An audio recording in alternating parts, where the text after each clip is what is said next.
What is up, guys? Welcome back to the channel. Today we're working on the EVO, trying to get this thing ready for the dyno. So we're dyno prepping it, trying to take care of all the little mishaps before we go out there and do what we need to do without any issues stopping us from dynoing the car. So first thing that we got to do is we have to take care of the boost leaks, see where they're coming from, because I got a few. There's one behind here on the intake somewhere that I can't seem to figure out where it is. It's by the fuel pressure regulator right there.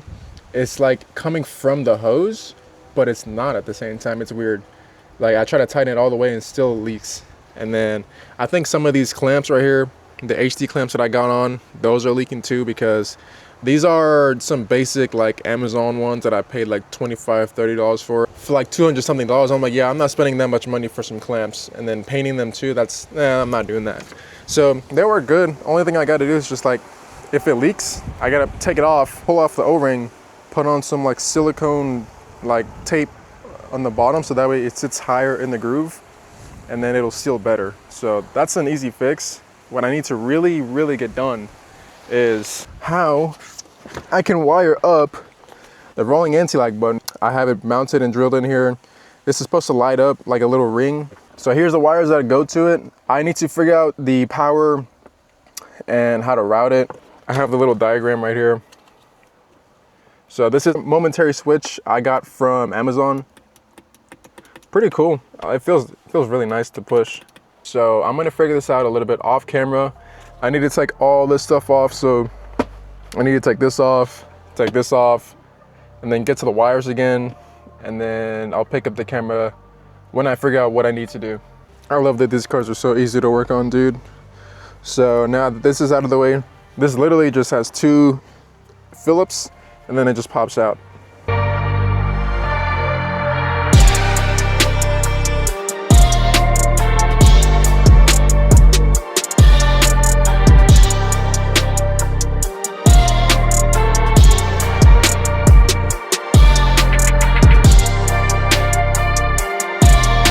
So if you look at the chart here, let me see if I can zoom in for you guys. It tells you how to do it.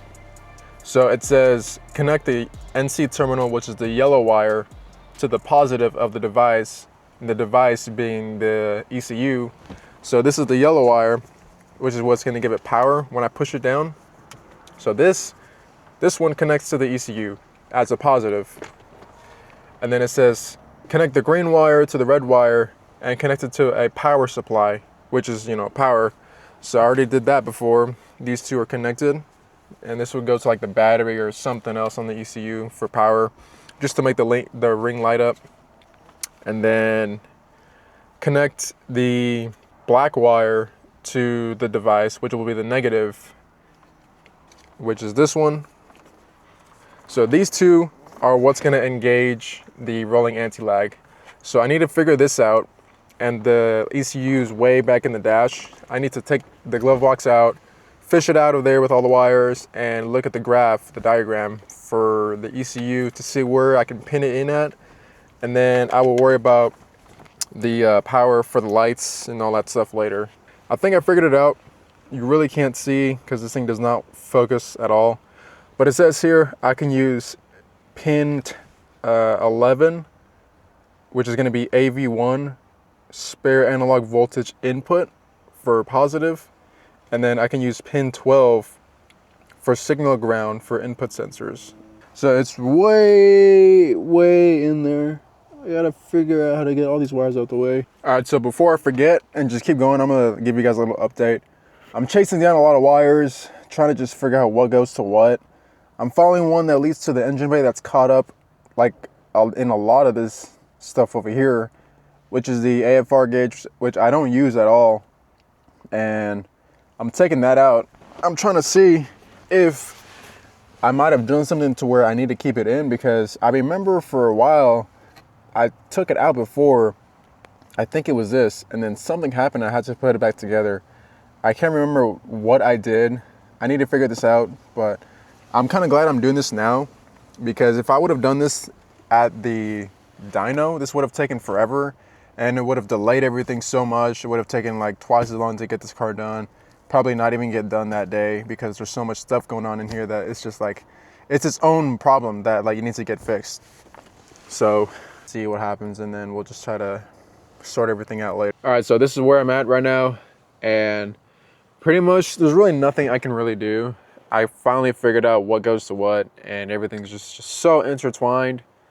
That's the one thing I hate, man. It's just like, I hate when wires are intertwined to where you can't like separate it because it's just in the way of each other. And I know that's how it's supposed to be, but it's like, man, it's really like so annoying that I can't like clean it out, make it nice and organized. So it's whatever. I'm just gonna go ahead and start trying to figure out how to do the aux port for the rolling anti-lag. So this is the aux port. So now I just need to look at the connectors and figure out what pin is what. And then I can probably pin it in right now. And then I'll show you guys what I've come up with after I finish it. All right, so I've been in here for about almost 3 hours, just working on stuff. Here's how I got everything all taken care of. Focus. So I got all the aux ports. All the aux ports in, and they're all connected to the wires on the button. So now I'm just gonna go ahead and put everything back together, organize everything, and then hopefully this works, and we'll see. We probably won't know until we go dyno it, where Gary can go ahead and see on his computer if it's done right. I'll just put this together and then start doing the boost leak test, but I'll do that later because I need to take a break after this. This is where I'm at now. I got everything kind of mostly tucked over here. I got all the wires going up in here, which is where the ECU was before. There's a big like gap over here. I put all the excess wires up in there, and then I had the rest of it, like the connector adapter, hiding right up in here behind this. It's really slim, and it's really sleek. So I think it's like a perfect fit. And I have this just like loosely put here. There's a mount that I want to buy that goes here from, I forgot who it was, Speed Lab? I think it was Speed Lab Performance. They have a kit that they sell that like you put an ECU here for the Haltech and like the wideband and all that stuff, all the connectors. It's really clean. It goes back here and it fits behind the glove box without having to like trim it too much, I think. And that's how it is right now. So I got the connector going for the button right here. So it's kind of like going through here, under here, and that's how it is right now. So let me just keep putting it together, and I'll show you guys how I have everything cleaned up when it's all put together. So I think I finally figured it out. This is like 2 hours later. I went to go get some food, took a long break. So I looked it up just in case, and I was actually doing it wrong. I was putting in the positive in the AVI and then putting the ground in the whatever pin that was to kind of like create a circuit, which I shouldn't have. So here's the ground. So I turned it into this. I'm gonna put it right there with another bolt that goes to another ground. And then I have the positive going from here. So it'll go to this, and then it's gonna connect with this other one that goes up to the fuse right here. So I'm gonna connect all 3 of these wires in here like that. I'll show you guys when I'm done because I'm not good at explaining, but I think I finally figured out how to get this rolling anti-lag system working. So let me figure this out and I'll show you guys. All right, so this is my plan. My plan is to use the existing power cable that this thing already had and just adding this one to it. So hopefully this is gonna work.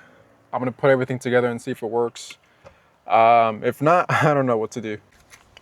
I'm a freaking genius, dude. Look. Ooh, yes, dude. That's such a cool thing to get done, dude. Dude, I honestly never thought I would get this done because I suck so much at wiring that I just don't even try. First time I've ever actually like taken care of like a wiring thing on my own, troubleshooting on my own and all that stuff. So it's a really cool feeling to see that it actually worked. So, dude, oh, I'm so happy that works, man. Oh, dude, so now the car is one step away from being complete for the dyno prep. Next, we gotta do the boost leak test, and I'll do that tomorrow. So today's Thursday. I have a few days to iron the car out. My tune is on Tuesday next week. So tomorrow I'm going to the NHRA event. And then Saturday, I'm gonna go riding at the track. It's cool that this car is finally coming together. Now I can put all this stuff all together. I'm so happy this works. And it's cool because doing this myself not only gives me experience, but helps me save some money too. So yeah, that's some money saved. All right guys, so it's about 2 days later. I didn't work on it yesterday because I went to the NHRA, go see the drag racing. It's pretty sick. I'll show some clips.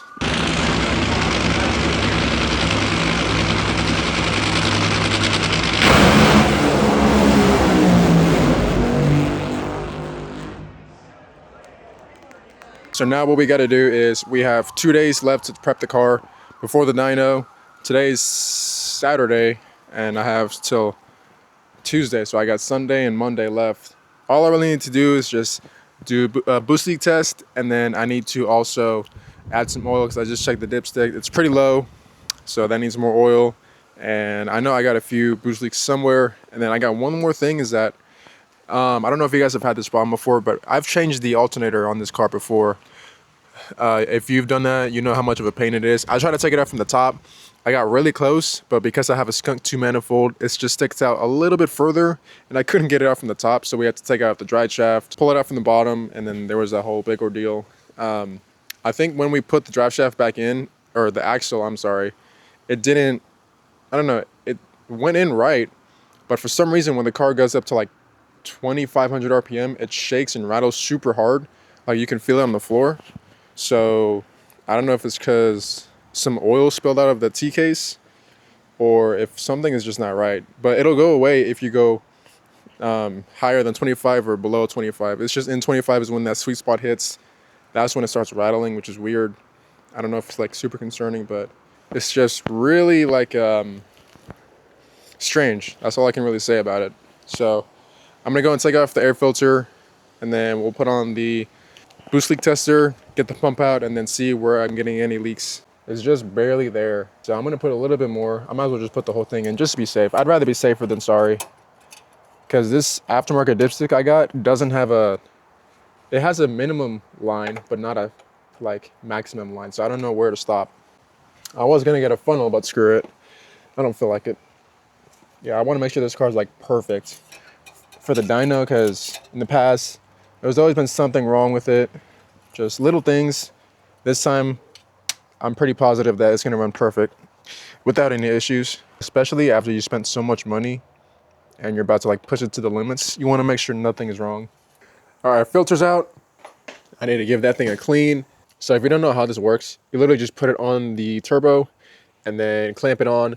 There's a little nozzle here at the end that you put on with a hose pump, and then you pressurize the system with air like it's building boost, and then you hear for any leaks. It'll tell you where it's leaking from, where you're losing power, all that stuff. So when you're doing this too, it really helps to have a gauge to tell you what your PSI is at. And that way you know if like whatever pounds of boost you plan on running, put it at that, and then see if you have any like, you know, leaks. So if you want to run 20 pounds of boost, put it to 20 PSI, see if anything leaks, see if anything cracks or misses or whatever, and then you'll see what's wrong with it. So we're gonna put this at, let's say 20 to 25 for now, maybe even 30. I wanna see how high this turbo can run, because there's not too many people out there that are running this turbo with this setup. So I'm really curious to see how much I can push out of this turbo. Please don't pop out. Oh shit. I don't have any stronger clamps, so I think 15 is probably the highest that I can go, which is good. I don't hear any leaks. Before I had leaks over here everywhere. Now I'm not hearing anything at all, but let's keep going actually.